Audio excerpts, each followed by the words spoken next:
In this short talk episode, I speak to Michael Halpert about going from the cubicle to the corner office, starting from that first job. Mike emphasises the importance of understanding one's role and goals, building relationships, and developing a growth mindset from the start of one's career. In this conversation, Mike shares 3 key takeaways and encourages employees to regularly self-assess progress across hard and soft skills using a fulfillment matrix. Listen up to find out other gems that he is sharing. I create clear thinking and decisive leaders who can amplify their influence. Contact me to find out how I can help you or your organisation. And today our guest is Mike Halpert. How are you doing, Mike? I'm great. How about yourself? I'm doing good, great. Mike, tell me, what's your favourite fruit? Favorite fruit? Oh, that's a great question. I am going to go with blueberries. Oh, why is that? I don't know. They're very versatile. They're good for a snack. They're good in a smoothie. They're healthy. I don't think you can eat too many of them. So That is true. I like them with yogurt, to be fair. yeah, exactly. So, Mike, tell us a little bit more about you. Sure. So I am a product management executive in technology. I've primarily been working in e-commerce for the last 7 or 8 years, but my broader career is probably closer to 20 years in tech now. And I lead teams of product managers, ranging in different levels of expertise. Some of the folks on my team are more seasoned, and some of them are new to the role of product management, which has a very interesting and kind of unique set of skills, particularly around collaboration and how you work with others in highly technical areas. Let's see, I've worked with a number of different kinds of organizations, ranging from telecom companies to some of the biggest e-commerce companies in the world. I currently work at a company called Thrasio, which is the largest seller on the Amazon marketplace. And prior to that, I was at Walmart e-commerce. So in addition to being a tech guy, I'm also an e-commerce guy. Brilliant. Thank you for that. So I take it then that a lot of what you do, or you want to talk about today, is about that first job. Yes, exactly. And kind of the skills and mindset you need to be successful in that first job. Okay. Because I know you've written a book, haven't you, called Cubicle to Corner Office? Correct. It just came out a couple months ago. Okay. How's it doing? It's doing well. I'm surprised by some of the response, particularly because it has 2 different audiences. One is for people who, excuse me, one is for people who are just starting their career, coming out of university or going into their first job, who want a head start on learning some of the skills and just kind of basic protocols and just understanding like office etiquette, just getting ready for what they're doing. And the other is people who are managers are really enjoying this book, particularly because a lot of my friends and peers are now managing large teams of either millennials, or now it's even Gen Z that's entering the workforce. And they're finding that they are very unique, and it's not the hard skills that they're lacking. They're often lacking a lot of just, the soft skills and understanding what's expected of them in an office environment. Sure. So let's explore that a little bit, because I don't know what it's like where you are, but certainly in the UK, a lot of young adults haven't started like a Saturday job because they're studying. So they're not learning like from the age of 15 what it's like with dodgy customers or how to deal with things that doesn't go the right way. So that when they do start their first job after university, they're entering those jobs with managers who expect them to have the basic skills set. So it's almost like a delayed, whereas you expect them to have the skills of a 22-year-old, they're really having the skills maybe of a 16-year-old. Yeah, and I think it depends on the kinds of skills that you're talking about. And this is what's so fascinating about the world that we live in today.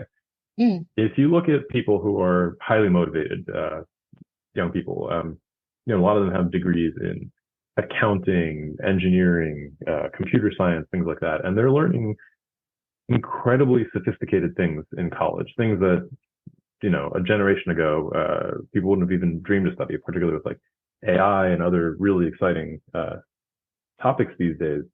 So they're really, really good at the hard skills, but then what they're missing is some of the more basic and foundational things, teamwork, collaboration. How do you interact with your manager? Like you mentioned, how do you talk to a client or a customer? How do you manage your calendar? How do you make sure that, you're showing up to a meeting prepared properly? All those kinds of basic things, they're not really taught at university, right? So universities focus on more of the hard skills. They don't focus on the soft skills, and it's important to succeed in the workplace. You need to have both. Yeah, you're right. And I'm thinking about the skills where you have a customer being totally and utterly unreasonable. Hmm. Um, they are totally in the wrong. Maybe they're yelling and shouting at you because they're frustrated. And what Right. you can't do is yell and shout back or get in a hump because it's unfair. That's a difficult one for adults, let alone for people that are new to that kind of response.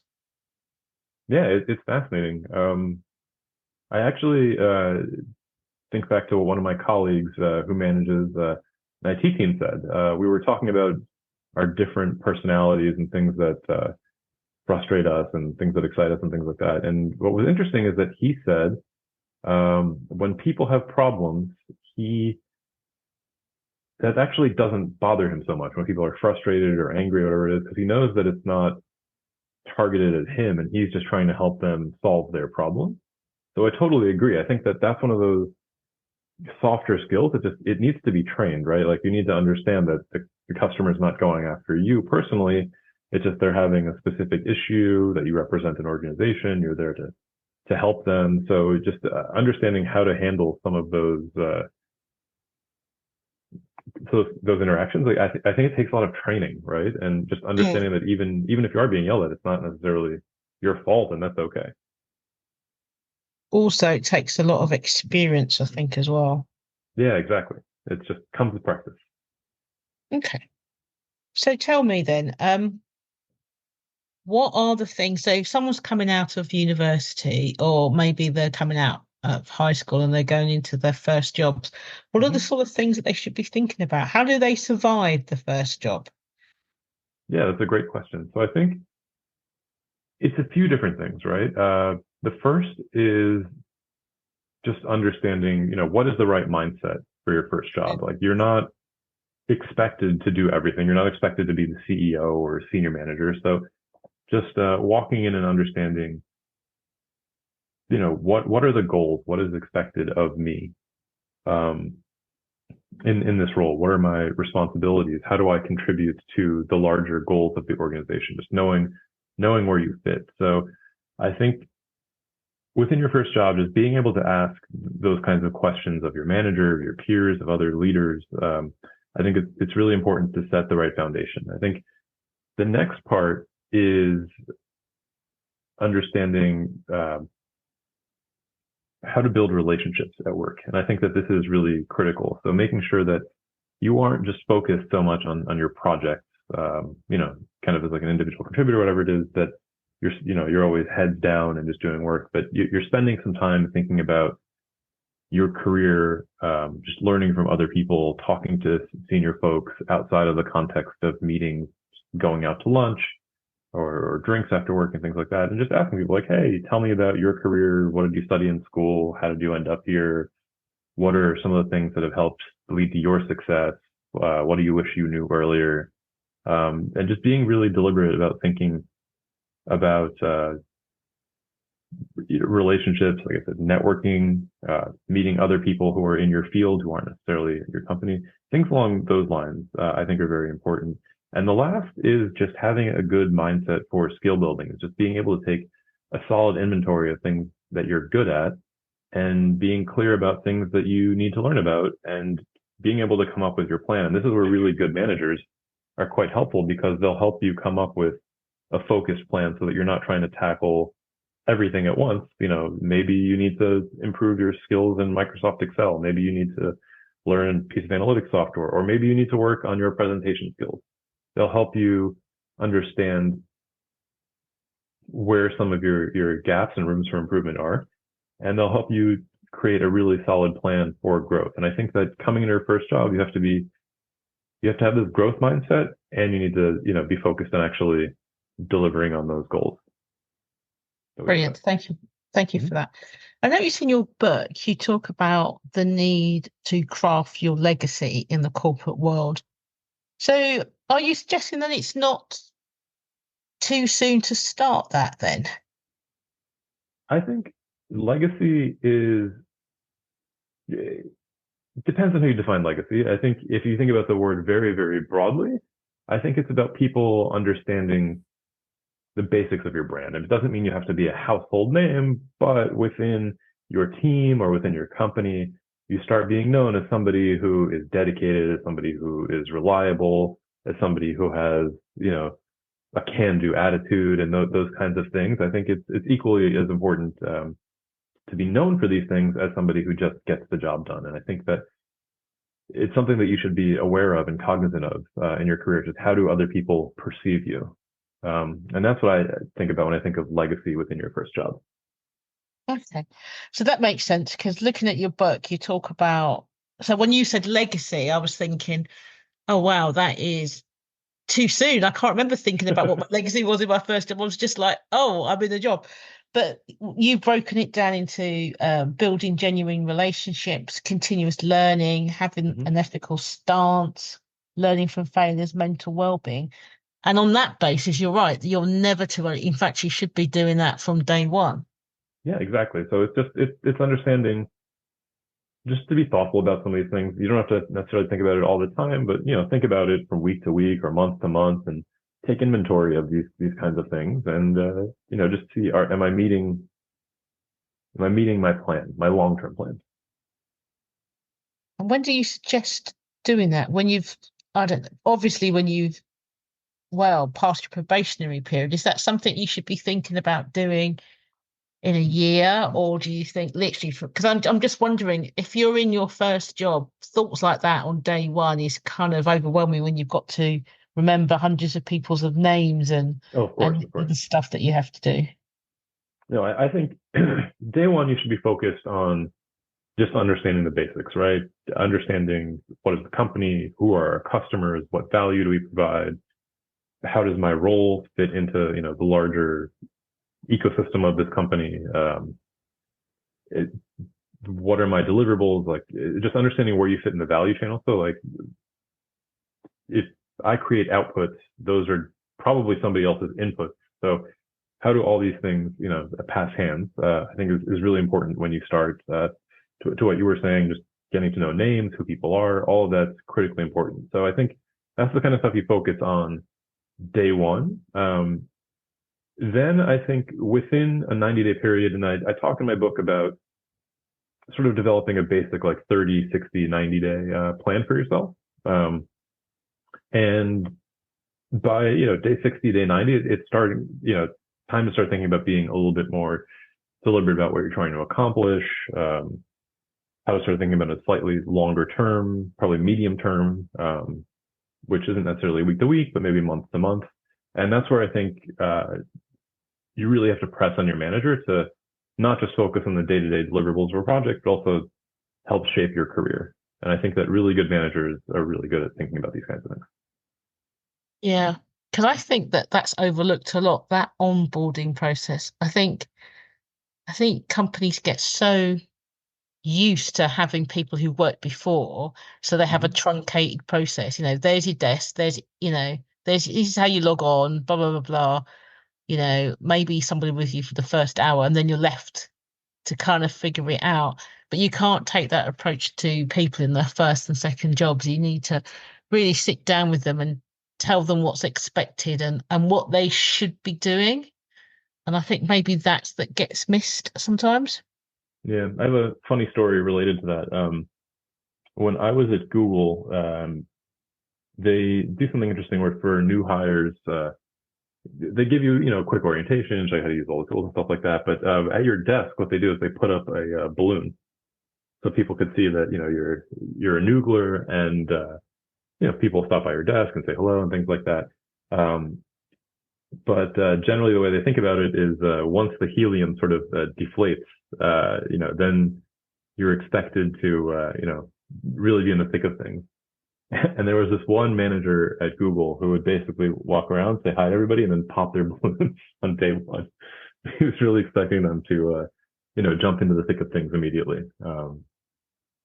But yeah, I agree. I think the best companies are really, really good about onboarding, making sure that you get an opportunity to meet with executives, to understand the vision, the mission of the company, to understand value statements, ways of working, all those kinds of things. And I remember when I started working, I didn't have those things. I was trained, my very first job was at a talent agency called William Morris. And I was assisting a talent agent, and I was trained for how to work on her desk and some of her unique protocols, but I don't think I really got training on how the larger company worked or how the whole industry kind of was strung together. And I think that would have been really useful. It was really more like learning by observation. Makes me think about my first real job, and that was quite interesting because one of the first things that my boss, one of the first things that I must admit happened there that didn't necessarily happen in other jobs I went to as I got older was the boss actually had scheduled time to see me on my first day. Mm-hmm. And had had a light day to make sure that he was always around if I needed something as well. So he wasn't going to be stuck in meetings. And one of the first things he made me do in this massive open plan office with like my department and a number of other departments was in my department, I had to go and do a seating plan. So my task was to draw a seating plan, which forced me to speak to everybody to find out who they were and what they did.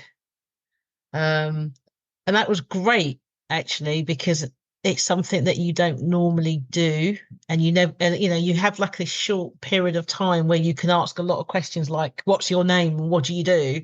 Doesn't Mm-hmm. last forever, and that was like forced from day one. And by having this seating plan that I had designed, enabled me to always go back because you never remember anybody's names past maybe 3 or 4 of your first day. But I had that seating plan with what they did and how it worked straight away, and it also forced me to communicate with everybody. Yeah, that's the one thing I like about giant companies. Um, that I think the only thing they're really good at is that awkwardness is kind of bred out of the culture there, where Mm, I remember like at Walmart, there were over 1 million employees. There's just no possible way that I could have known everybody. Even within e-commerce, there were thousands and thousands of people. So it's not awkward, and usually it's part of the protocols. Like within every meeting, everybody introduces themselves and they talk about what they're working on and who they report to. So I think bigger companies are really, really good at taking away that awkwardness. yeah, because I certainly remember my first day where everything happened on a schedule. I had time with the boss to explain how it works, and do like as I said, my seating plan, and then another person turned up to tell me about how things worked in that area, and another person turned up. So it was like you got this kind of almost cultural download Mm-hmm. on day one. So there were less things for me to worry about moving forward. So I thought that was in itself quite useful. And my boss took me out to lunch, which is always a good thing on your first day because one of the first things that you worry about, isn't it, is who you're going to have lunch with, especially when you're young. Yeah, absolutely. And I think that's one of those critical elements of relationship building.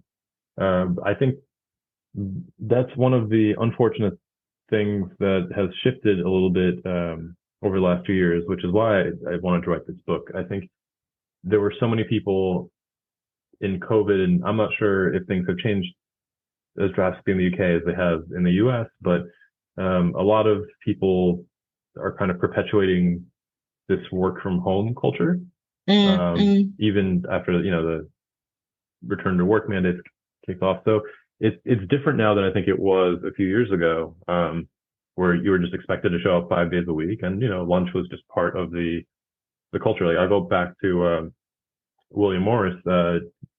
Industry standard lunch in Hollywood is always 1 to 2 o'clock, and it's like a ritual, and everybody is expected to go out and grab lunch with somebody. And at other companies, it's not the same. And I think that it's one of those things that's unfortunately gone away, but at the same time, relationships are just as important as they have ever been. So I think you have to be deliberate about trying to ask people to go out to lunch or make specific plans, because it's important to get to know people outside of work. Like, when you're meeting with people on Zoom, things are so transactional, right? Like, people just stick to the agenda and then they jump off, and you don't get to know people outside of the office. You don't know about, their families, about their careers, about their interests and hobbies. That's and right. things There's like that. no waiting around, is it? There's no waiting around for the meeting to start, and then there's no little chat when you're walking out the office after the meeting. So you're right, when you're on a Zoom call or a Teams call, if it's meant to finish at 3, it finishes at 3. There's no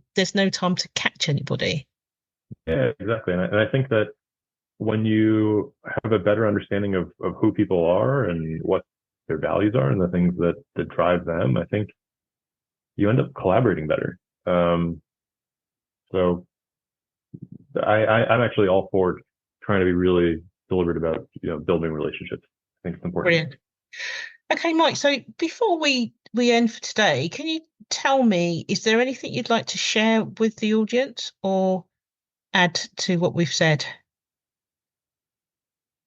Let's see. It's a great question. Very broad. I like broad questions.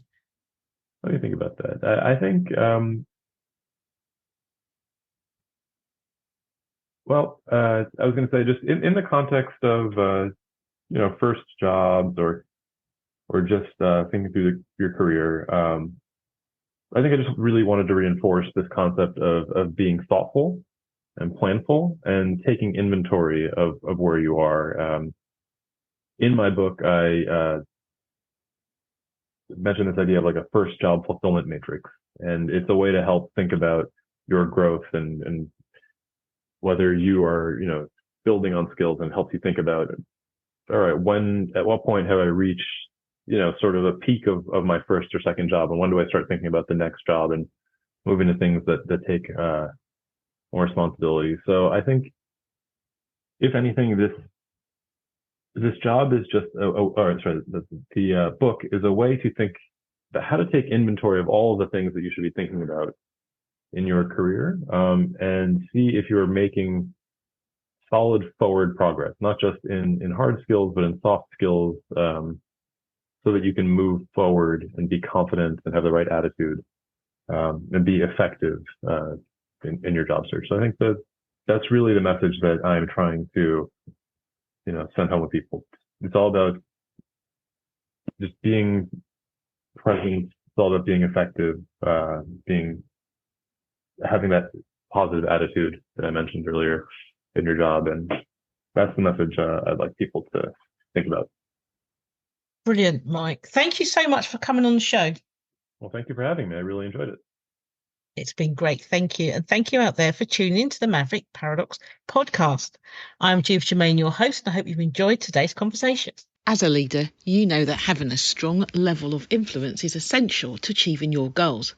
But how do you know if you're truly making an impact? Take the How Influential Are You scorecard to get a clear picture of your current level of influence and identify areas for improvement. With personalised recommendations and valuable strategies, you'll be able to amplify your influence and make a real difference as a leader. Don't miss this opportunity to improve your leadership skills. Take the scorecard now at amplifyyourinfluence.scoreapp.com.